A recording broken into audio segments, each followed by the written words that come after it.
안녕하세요, 여러분. 오늘은 국내 증시를 뜨겁게 달군 세 가지 핵심 테마, 바로 2차 전지, 리튬, 그리고 반도체 섹터의 동반 강세 현상을 집중 분석해드리겠습니다. 첫 번째로 살펴볼 테마는 바로 2차 전지 및 ESS 섹터입니다. 이 섹터는 오늘 삼성 SDI와 LG 에너지 솔루션 등 국내 대표 배터리 기업들이 메르세데스 벤츠 전기차의 배터리 공급 소식을 알리면서 강한 상승 모멘텀을 받았습니다. 글로벌 완성차 기업과의 대규모 공급 계약은 국내 배터리 기술력의 위상을 다시 한번 확인시켜주며 관련 소재 및 장비 기업들까지 동반 상승하는 효과를 가져왔습니다. 특히 전기차 시장의 성장과 함께 에너지 저장 장치 시장의 확대 기대감까지 더해져 섹터 전반에 긍정적인 투자 심리가 확산되고 있습니다. 이제 이 테마를 이끈 주요 종목들을 개별적으로 분석해 보겠습니다. CIES는 2015년 설립된 2차 전지 전극 공정 장비 전문 기업입니다. 리튬이온 2차 전지 생산을 위한 전극 제조 관련 장비를 전문으로 제작하며 한국전자기술연구원과 전고체 전지 핵심 소재인 고체 전해질 특성 향상 관련 기술 이전 계약을 체결했습니다. 오늘 CIES는 29.96% 상승하며 강세를 보였습니다. 이는 휴머노이드 로봇 시장 확대에 따른 배터리 수요 증가 기대감과 전고체 배터리 관련 기술력이 부각되었기 때문입니다. 특히 대형화 전극 제조 설비와 광폭 다단 프레스 기술력을 국내외 메이저 업체에 공급하며 성장성을 입증하고 있습니다. 한중 NCS는 1995년 설립된 ESS 부품 및 전기차 부품 전문 기업으로 국내에서 유일하게 ESS용 순행식 냉각 시스템을 양산하고 판매하는 독보적인 기술력을 보유하고 있습니다. 2022년 삼성 SDI의 SSP 파트너로 선정되어 2023년부터 E5S 순행식 제품을 공급 중입니다. 오늘 한중 NCS는 29.93% 급등하며 52주 신고가를 경신했습니다. 이는 삼성 SDI의 북미 ESS 시장 확장에 따른 핵심 파트너로서의 동반 성장 기대감과 AI 데이터 센터의 발열 문제 해결을 위한 액침 냉각 시스템 수혜주로 부각되었기 때문입니다. 2028년 이후 삼성 SDI 인디애나 신공장 가동에 따른 매출 대폭 성장이 예상됩니다. 솔루스 첨단 소재는 2019년 설립된 전지박, 첨단 소재 전문 기업으로 특히 배터리 전지박 사업에 역량을 집중하고 있습니다. 헝가리의 유럽 현지 생산 거점을 확보하고 있으며 차세대 전고체 배터리용 집전체 개발을 완료했습니다. 오늘 솔루스 첨단 소재는 26.07% 상승하며 강세를 보였습니다. 이는 유진투자증권이 BUI 투자 의견을 유지하고 목표가를 16,000원으로 제시하며 1분기 전지박 매출의 성장세 전환을 예상했기 때문입니다. 또한 전기차 및 ESS 수요 증가에 대응하기 위한 배터리 소재 공급 역량 강화 소식도 긍정적인 영향을 미쳤습니다. 삼성 SDI는 1970년에 설립된 글로벌 배터리 및 전자재료 제조사입니다. IT기기, 전기차, ESS용 충전용 배터리와 반도체 및 디스플레이 소재를 생산하며 2022년 상반기 기준 글로벌 시장 점유율 5%로 세계 6위를 기록했습니다. 2025년 초에는 46파이 원통형 배터리 양산을 시작하며 기술 리더십을 간화하고 있습니다. 오늘 삼성 SDI는 19.89% 상승하며 강세를 보였습니다. 이는 메르세데스 벤츠의 차세대 전기차 플랫폼에 고성능 하이니켈 배터리를 공급하는 단연 계약을 체결했다는 소식이 전해지면서 강력한 매수세가 유입되었기 때문입니다. LG 에너지 솔루션은 세계 3대 배터리 제조사 중 하나로 전기차 및 ESS용 리튬이온 배터리 분야의 글로벌 리더입니다. 테슬라, GM, 현대차 등 주요 완성차 업체에 배터리를 공급하고 있습니다. 오늘 LG 에너지 솔루션은 11.42% 상승하며 주목받았습니다. 이는 메르세디스 벤츠가 LG 에너지 솔루션을 차량용 LFP, 리튬 인산철 배터리 공급 업체로 공식 선택하고 밝히면서 강력한 호재로 작용했습니다. 국내 배터리 기업이 독일 완성차 업체에 LFP 배터리를 공급하는 것은 이번이 처음이며 이는 LFP, 원통형, 각형 배터리를 아우르는 벤츠와의 전략적 파트너십을 더욱 공고히 하는 계기가 될 것으로 보입니다. 다음으로 뜨거운 상승세를 보인 리튬 관련주 섹터를 살펴보겠습니다. 이 테마는 최근 리튬 가격의 상승과 함께 2차 전지 산업 전반의 긍정적인 분위기에 힘입어 강세를 나타냈습니다. 특히 테슬라 등 글로벌 자동차 기업들이 LFP, 리튬 인산철 배터리 채택을 늘리면서 리튬의 가치가 다시 부각되고 있습니다. LFP 배터리는 3원계 배터리 대비 안정성이 높고 가격이 저렴하며 기술 발전을 통해 주행거리 단점까지 보완되고 있어 수요가 점차 증가하는 추세입니다. 이러한 시장 변화가 리튬 관련 기업들의 주가에 긍정적인 영향을 미쳤습니다. 그럼 리튬 테마의 주요 종목들을 하나씩 분석해 보겠습니다. 리튬 포어스는 비철금속 리튬 테마에 속하는 기업입니다. 오늘 리튬 포어스는 29.90% 상승하며 상한가를 기록했습니다. 이는 리튬 가격 상승과 2차 전지 관련주 전반에 강한 매수세에 힘입은 것으로 분석됩니다. 특히 LFP 배터리에 대한 글로벌 자동차 기업들의 선호도가 증가하면서 리튬의 중요성이 부각되고 있습니다. 다만 회사는 리튬 사업 관련 매출이 사실상 전무하며 과거 투자에서 손실을 기록한 바 있어 테마성 움직임에 대한 주의가 필요합니다. EV 첨단 소재 또한 비철금속 리튬 테마에 속하는 기업입니다. 오늘 EV 첨단 소재는 29.83% 급등하며 상한가에 도달했습니다. 이 상승세는 리튬 가격 상승과 2차 전지 관련주들의 동반 강세에 직접적인 영향을 받은 것으로 풀이됩니다. 특히 안정성과 가격 경쟁력을 갖춘 LFP 배터리의 수요가 증가하면서 리튬 관련 소재 기업들에 대한 투자 심리가 개선된 것으로 보입니다. 시장의 리튬 관련 테마 강세가 EV 첨단 소재의 주가에 긍정적인 모멘텀을 제공했습니다. 중앙첨단소재는 1999년 설립된 종합소재 기업으로 신소재 사업부에서 전해액 핵심 원재료인 리튬염, LiPF6 유통사업을 영위하고 있습니다. 또한 철도, 국방 및 공공안전 부문에서 AI 기반 첨단 시스템을 개발하는 등 다양한 사업 포트폴리오를 갖추고 있습니다.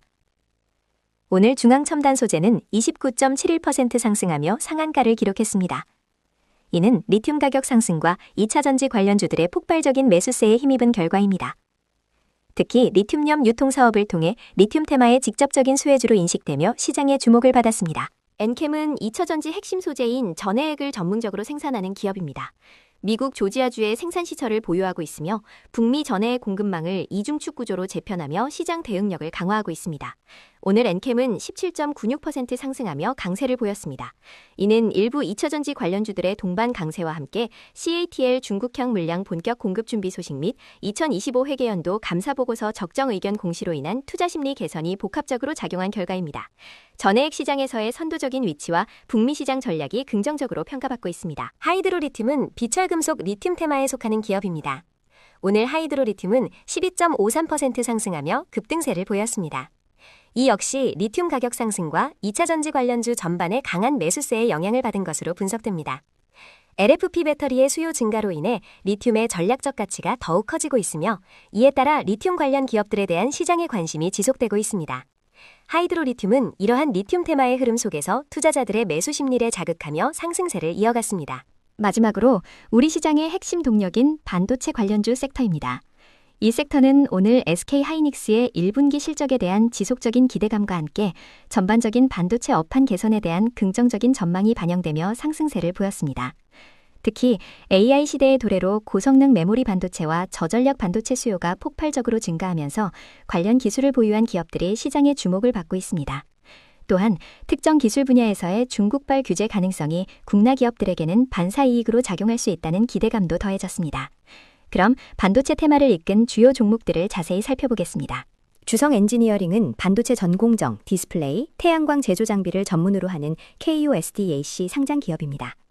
세계 최초 및 유일의 기술 경쟁력을 바탕으로 ALD CVD 핵심 모듈 기술을 보유하고 있습니다. 오늘 주성 엔지니어링은 29.95% 상승하며 52주 신고가를 달성했습니다.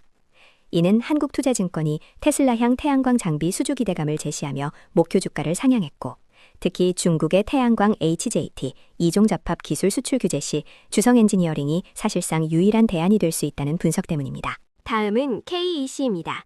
KEC 992220은 1969년 설립된 비메모리 전력 반도체 전문 기업으로 트랜지스터, 다이오드 등 소신호 반도체 기술력을 바탕으로 사업을 확장해 왔습니다. 최근에는 SIC와 같은 차세대 전력 반도체 개발에 투자하고 있습니다. 오늘 KEC는 15.94% 상승하며 주목받았습니다. 이는 AI 보안 및 전력 반도체 분야에서의 기술 승리에 대한 시장 기대감이 반영된 것으로 보입니다. 비록 이미지에서는 반도체 관련주로 분류되었으나 실제로는 전력 반도체라는 특화된 분야에서 기술력을 인정받으며 시장의 긍정적인 평가를 받고 있습니다. 삼성전기는 1973년 설립된 삼성그룹 계열의 전자부품 전문 기업입니다. MLCC, 적층 세라믹 콘덴서, 반도체 패키지 립판, 카메라 모듈 등 스마트폰, TV, 자동차 등 각종 전자기기의 필수적인 핵심 부품을 개발하고 생산합니다. 매출의 약 65%가 해외에서 발생할 정도로 글로벌 경쟁력을 갖추고 있습니다. 오늘 삼성전기는 13.53% 상승하며 강세를 보였습니다. 이는 견조한 실적에 대한 지속적인 기대감과 함께 전반적인 반도체 업황 개선에 따른 긍정적인 투자 심리가 반영된 것으로 분석됩니다. 특히 고성능 MLCC 등 첨단 부품 수요 증가는 삼성전기의 지속적인 성장 동력입니다. 제주반도체는 2000년 설립된 모바일 응용기기용 메모리 반도체 팹리스 전문 기업입니다.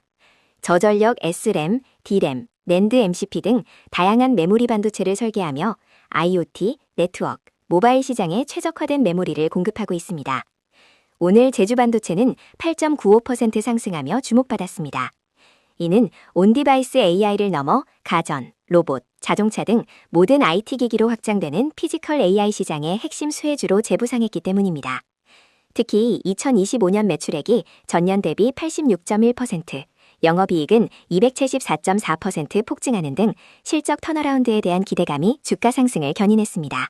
SK하이닉스는 1983년 설립된 대한민국 대표 메모리 반도체 기업이자 세계 2위의 반도체 벤더입니다.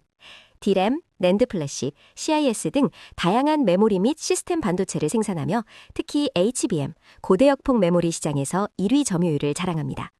오늘 SK하이닉스는 4.97% 상승했습니다. 이는 오는 23일 발표될 1분기 실적에 대한 시장의 지속적인 기대감과 함께 AI 시대의 핵심인 HBM 분야에서의 독보적인 기술력과 시장 지배력이 부각되었기 때문입니다. 마이크로소프트, 애플 등 글로벌 주요 고객사를 확보하고 있어 AI 반도체 시장 성장에 직접적인 수혜가 예상됩니다. 그 밖의 주요 뉴스를 요약합니다. 조선 및 조선 기자재 섹터 소식입니다. HD현대가 인도 정부와 조선 협력을 확대하는 MOU를 체결했으며 K선박엔진의 AI 데이터 센터 공략 기대감까지 더해지며 관련주들이 상승세를 보였습니다. HD현대는 인도 뉴델리에서 신규 조선소 설립 및 합작법인 추진을 위한 업무 협약을 맺으며 협력 범위를 중앙정부로 넓혔습니다. 이는 국내 기자재 협력사의 해외 판로 개척에도 긍정적인 영향을 미칠 전망입니다. 또한 국내 선박 엔진 업계는 선박 내 전력 생산 엔진을 AI 데이터 센터의 육상 전력원으로 활용하는 방안을 추진 중입니다. 특히 HB현대중공업은 힘센 엔진을 데이터 센터 프로젝트에 공급하는 것을 추진하고 있습니다. 이러한 소식에 HD현대중공업, 삼성중공업, HD한국조선해양, STX엔진, 한화엔진 등 조선 및 조선 기자재 관련주들이 주목받았습니다. 다음은 중동 재건 관련 소식입니다. 국내 건설업종이 중동 전후 복구와 대체 에너지 인프라 투자를 계기로 대형 수주 사이클에 진입할 가능성이 크다는 전망이 나오며 관련주들이 상승했습니다. NH투자증권은 향후 3년간 원전 및 중동향 수주 금액이 1,400억 달러에 달할 것으로 예상하며 국내 건설사의 중추적인 역할을 강조했습니다. 미-이란 전쟁으로 인한 에너지 시설 복구 비용은 250억 달러로 추산되며 한국 건설사들이 글로벌 경쟁사 대비 유리한 고지를 점하고 있다는 분석입니다. 공기 준수 및 현장 관리 역량에서 강점을 보이며 호르무즈 해협 봉쇄 리스크로 인한 대체 파이프라인 투자 확대도 기대됩니다. 이러한 기대감 속에 대우건설, GS건설, DLENC, 히림 등 재건 관련주들이 주목받았습니다. PCB 관련 소식입니다. AI 인프라 투자 확대에 따른 기판 업황 회복 기대감에 국내 인쇄회로 기판, PCB 업체들의 주가가 연일 상승세를 이어가고 있습니다. 세계적으로 인공지능 인프라 투자가 폭발적으로 늘어나면서 메모리와 비메모리를 막론하고 기판 업황 전반이 회복세에 접어들었다는 분석입니다. 특히 고부가 가치 제품을 중심으로 PCB 업계가 르네상스를 맞았다는 평가입니다. DDR5, GDDR7 등 고부가 가치 메모리 전용 기판 판매가 확대되고 있으며 소캠과 CXL 등 신성장 수요도 꾸준히 늘고 있습니다. 또한 생성형 AI 확산으로 데이터 센터와 고성능 컴퓨팅 투자가 확대되며 고다층 대면적 제품의 공급 부족이 심화되고 있습니다. 이러한 흐름 속에 삼성전기, 대덕전자, 자비스, 태성 등 PCB 관련주들이 강세를 보였습니다. 네, 오늘은 2차 전지와 ESS, 리튬, 그리고 반도체까지 미래 산업을 이끌어갈 세 가지 핵심 섹터의 뜨거운 시장 움직임을 심층적으로 분석해드렸습니다. 다음 시간에도 더욱 유익하고 알찬 정보로 찾아뵙겠습니다. 구독과 좋아요, 알림 설정 잊지 마시고요. 지금까지 K투자 분석가였습니다. 감사합니다.